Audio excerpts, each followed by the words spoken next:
नमस्कार, hi hello, सत श्री अकाल, सलाम। मैं हूं आपके साथ अनुराग मुस्कान। रात के 9 बज गए हैं। वक्त हो गया आपके पसंदीदा शो जागते रहो का। तो शुरू करते हैं खबरों के पीछे की खबरों को टटोलने का सिलसिला, सच को जानने का सिलसिला। देखिए, इस्तांबुल में हुई थी शांति वार्ता। वादा किया था रूस और यूक्रेन के प्रतिनिधियों ने कि सीज फायर करेंगे, लेकिन हकीकत बहुत ही खतरनाक है। रूस और यूक्रेन दोनों एक दूसरे को बर्बाद करने पर तुल गए हैं और आम लोग भुगत रहे हैं इसका अंजाम। उधर 1 महीने से चेरनोबिल पर कब्जा जमाए बैठे रूस ने अचानक भागना शुरू कर दिया है। रूस के सैनिकों ने न्यूक्लियर प्लांट पर भी कब्जा छोड़ दिया है। आखिर ऐसा क्या हो गया कि सबसे बड़ी कामयाबी को रूस ने ऐसे छोड़ दिया, समझेंगे इसको भी। अमेरिका के विदेश दूत दिल्ली के चक्कर लगा गए। ब्रिटेन की रक्षा सचिव 2030 का रोड मैप लेकर दिल्ली में बैठी। रूस के विदेश मंत्री लावरोव भारत के साथ व्यापारिक समझौते कर रहे हैं और नेपाल के प्रधानमंत्री शेर बहादुर देबुआ भारत में हैं और भी बड़े नेता लाइन में लगे हुए हैं। आखिर सारी दुनिया दिल्ली के चक्कर क्यों लगा रही है, ये भी आपको समझाएंगे और फिर बताएंगे सोने की लंका कैसे कंगाल हो गई। वो कौन से कारण हैं जिसके चलते लंका में मच गया है हाहाकार। पाकिस्तान के बाद क्या लंका भी होगी पूरी तरह से बर्बाद? ये तमाम सारी खबरें आज जागते रहो में हम आपको दिखाएंगे। लेकिन सबसे पहले बात जंग में होते भरोसे के खून की करते हैं।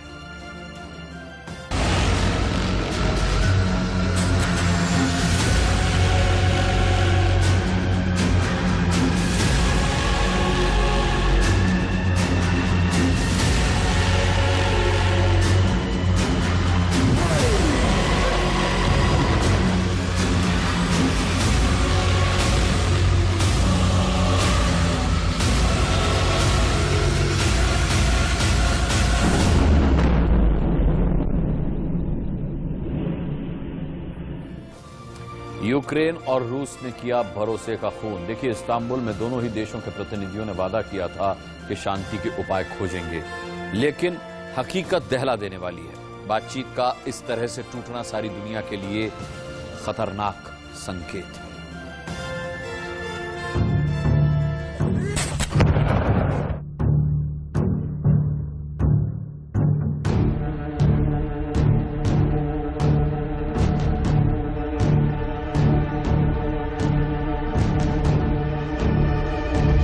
तस्वीरें बता रही हैं कि इस्तांबुल में हुई शांति वार्ता का कोई नतीजा नहीं निकला।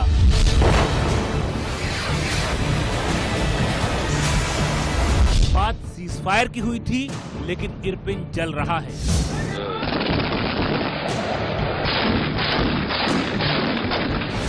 बात शांति की हुई थी, लेकिन खार्किव में खून खराबा जारी है। बात हुई थी कि बातचीत से समाधान निकालेंगे, लेकिन बम और गोलों ने मारियोपोल को मरघट बना दिया है। बात हुई थी कि आम लोगों को निशाना नहीं बनाएंगे, लेकिन लाशें बदस्तूर बिछ रही हैं। ये कैसा समझौता है? ये कैसी बातचीत है?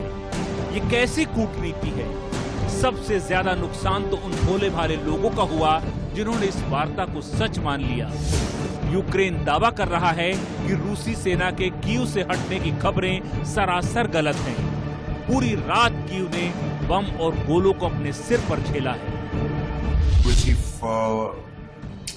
Yesterday information, right now the Russian forces move away from Kyiv. It's not true. Whole night we listen to sirens. This means a rocket attack, and we listen a huge explosion east of Kyiv and north of Kyiv. It's means battles there. The people died still. अभी ठीक से एक दिन भी नहीं बीता था कि शांति वार्ता में कुछ मुद्दों को लेकर सहमति बनने में, लेकिन सारे वादे बम और बारूद के धमाकों में एक एक करके तबाह हो रहे हैं। देखिए कैसे लोग यहाँ से भाग रहे हैं और क्या क्या झेल रहे हैं। I buried 4 people close to me. My father. I buried 2 young guys who were my neighbors. They couldn't reach the entrance of the building and got shot by Russian troops. And an elderly woman who was cooking and came under fire. Chernihiv, Mariupol, Irpin, Mykolaiv, Kharkiv, हर जगह से संघर्ष की तस्वीरें आ रही हैं। ये सारा इलाका कैसे अविश्वास की मार में मातम मना रहा है। यूक्रेन के राष्ट्रपति जेलेंस्की के लिए ये सब किसी झटके से कम नहीं है। Ukrainians have already learned, both during these 34 days of invasion and over the past 8 years of the war in Donbass, that only a concrete result can be trusted. उधर अमेरिका का दावा है कि हमने तो पहले ही कहा था कि रूस इतनी आसानी से जंग का मैदान नहीं छोड़ने वाला। उसने तो रणनीति बदली है। रूस नए सिरे से सेना को तैयार कर रहा है ताकि यूक्रेन को दोबारा उठने का मौका ही ना मिले। Does not mean that the threat to Kyiv is over. Has there been some movement by some Russian units away from Kyiv in the last day or so? Yeah, we think so. Small numbers. But we believe that this is a repositioning, not a real withdrawal. इस जंग में रूस और Ukraine दोनों अपने हक में नैतिकता की दुहाई दे रहे हैं, लेकिन मानवता का गला दबाने में रूस और यूक्रेन दोनों कोई मौका नहीं छोड़ रहे। उस पर अमेरिका जैसा देश बीच बीच में अपनी बयानबाजी से इस आग को और भड़का रहा है। I don't read anything into it. I see what their actions are. साफ है, यूक्रेन जंग तो एक बहाना है।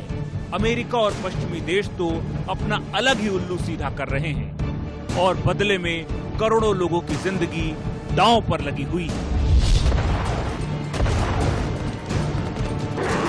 Bureau report, India news.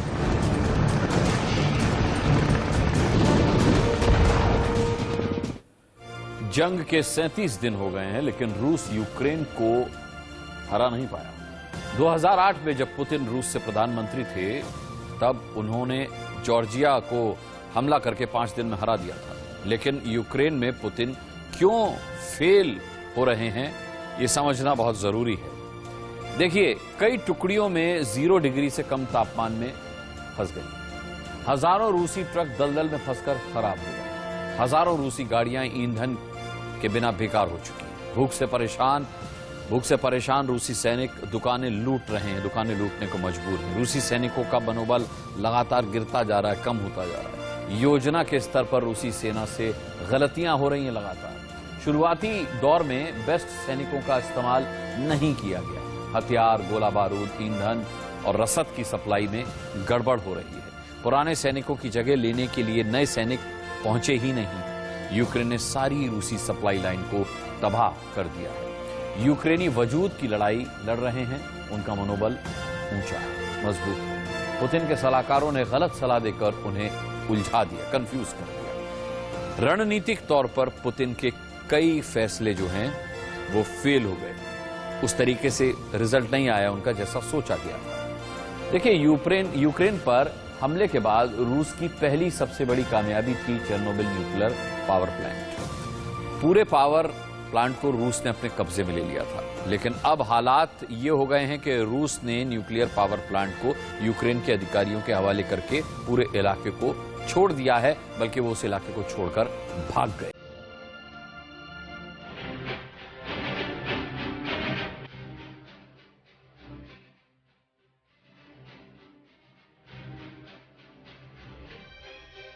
Chernobyl परमाणु संयंत्र फिर हुआ खतरनाक। चेर्नोबिल परमाणु संयंत्र में रेडिएशन हुआ बेकाबू। चेर्नोबिल परमाणु संयंत्र में रेडिएशन लेने लगा रूसी सैनिकों की जान। एक तरफ रूस लगातार यूक्रेन के शहरों को बर्बाद कर रहा है, तो दूसरी तरफ 1 महीने से चेर्नोबिल पर कब्जा जमाए बैठे शहर चेर्नोबिल को वो खुद छोड़कर भाग रहा है। परमाणु ऊर्जा संचालक कंपनी एनर्जो एटम ने बताया कि चेर्नोबिल संयंत्र के आसपास के 10 किलोमीटर के इलाके में रूसी सैनिकों ने खाइयां खोद दी हैं। इसके चलते ही रूसी सैनिकों को रेडिएशन का सामना करना पड़ रहा है। दरअसल 1986 में यहां जब परमाणु हादसा हुआ था, तब यह सोवियत यूनियन का हिस्सा था और एक रात में पूरा शहर मुर्दा हो गया था। तब रिएक्टर नंबर 4 में हुआ था धमाका और उस वक्त रेडिएशन पूरे यूरोप तक फैल गया था। उस समय लाखों लोग यहां से पलायन के लिए मजबूर हुए थे। तब से लेकर अब तक यहां 30 किलोमीटर का दायरा प्रतिबंधित है। तब से यह इलाका अति संवेदनशील है। लेकिन रूसी सैनिकों ने जंग के दौरान 10 किलोमीटर के इस पूरे इलाके में अपने कैंप बनाने के लिए, जो कि रेड फॉरेस्ट एरिया में आता है, उसे खोद डाला, जिसके चलते रूसी सैनिक रेडिएशन की चपेट में आ गए। उधर यूक्रेन ने भी इस बात की पुष्टि कर दी है कि रूस ने लिखित तौर पर चेर्नोबिल का नियंत्रण यूक्रेन प्रशासन को सौंप दिया है। इस तरह रूसी सेना की अंतिम टुकड़ी ने भी शुक्रवार को चेर्नोबिल छोड़ दिया, लेकिन रूस ने अब तक ये नहीं बताया है कि उसके कितने सैनिक रेडिएशन की चपेट में आकर बीमार हुए हैं, कितनों की जान चली गई है। फिलहाल रेडिएशन के खतरे का अंदाजा लगाने के लिए विशेषज्ञों की टीम चेर्नोबिल परमाणु संयंत्र पहुंच गई है। Bureau report, India news. और इस पर चर्चा करने के लिए मेजर मोहम्मद अली शाह साहब हमारे साथ इस वक्त जुड़ गए हैं। मोहम्मद अली शाह साहब, क्या कहा जा सकता है? बहुत बहुत शुक्रिया आपका आने के लिए शो में। मेजर मोहम्मद अली शाह साहब, क्या कहा जा सकता है इस रिपोर्ट को देखने के बाद कि यूक्रेन तो रूस को नहीं हरा पा रहा, लेकिन अलबत्ता रूस जो है अपने ओवर कॉन्फिडेंस की वजह से जरूर हार रहा है? आपकी बात बिल्कुल दुरुस्त है और रूस ने काफी मिसकैलकुलेशन करे थे शुरुआत में। जैसे कि आपने बताया, 2008 में उन्होंने जॉर्जिया पे हमला किया था और 5 दिन में, मात्र 5 दिन में वो पूरा कब्जा करके अपना मकसद पूरा करके बैठ गया था। यहाँ पे आप देखिए, आप 64 किलोमीटर का लंबा लंबा काफिला, आप अपनी बख्तरबंद गाड़ियां तो घुसा दी हैं आपने, टैंक घुसा दिए हैं। अब बोलते हैं उनके चाइनीज टायर हैं तो उसमें प्रॉब्लम आ रही है। भाई 35 दिन से ऊपर हो गया है, आपको राशन, पानी, लॉजिस्टिक्स, फ्यूल, एमुनेशन, हथियार, पानी, भाई, और तकरीबन -5 डिग्री टेम्परेचर है वहां पे, तकरीबन अनुमान तौर पे। तो आप देखिए, सर्वाइव करना बहुत मुश्किल है। दूसरी बात आपने बताई, बिल्कुल दुरुस्त फरमाया, आपकी चैनल की मैं दाग देता हूं उनकी रिसर्च की, चेर्नोबिल न्यूक्लियर प्लांट की। उन्हें चेर्नोबिल न्यूक्लियर प्लांट पे हमला तो कर दिया, उन पे कब्जा कर लिया, बड़े आसानी से भी कर लिया, ठीक है।